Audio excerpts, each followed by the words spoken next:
जोहार गे इंगी Timothy Hansda Dumka social service channel रे आपे जतो को सगुन अतांग दाराम मेना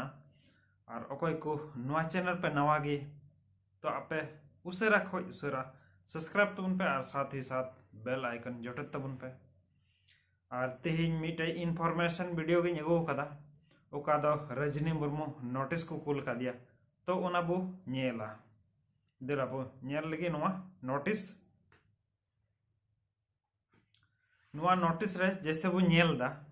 कि रजनी मुर्मू नुतुम ठे श्रीमती रजनी कुमारी को ऑल कदा अदो रजनी कुमारी दो होड़ कन गया हुदिस दाड़े अबो और अगर उनी आबुआ संथाल समाज ना उका टाइटल में ना टाइटल बाय लगाव दाड़े तो उनी आबो आदिवासी वा रीति रिवाज दो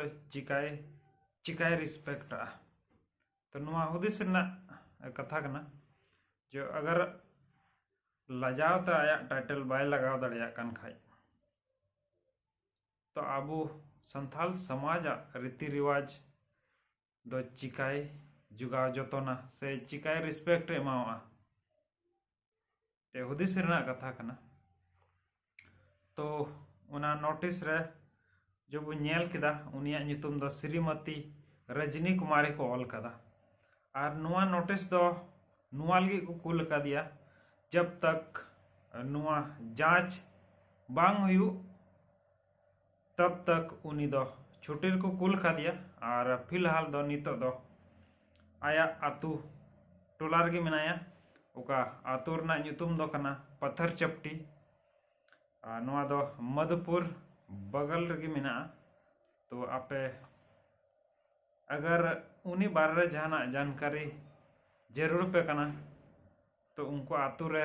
चलाव कते जानकारी पे हताव दाड़ेया चेदा जे उनी दो आकु आतु हों बोले मौज दो बाय मितावा कना ओंडे हों आयमा तकलीफे मेनदा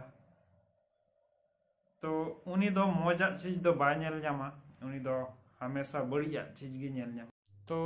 आकु आतु हों मौजा दो बाय मितावा कना और उनी तो जहां रगे चला ओंडे गी जहाना दो बान जहाना दोषी उडुक गया तो उन्हें उनका नोड़ कना है जहां मा तबे तेहिं दो इनका गी निया गी इनफॉर्मेशन एमो सनाय दिन का था मा तबे जोहार गी।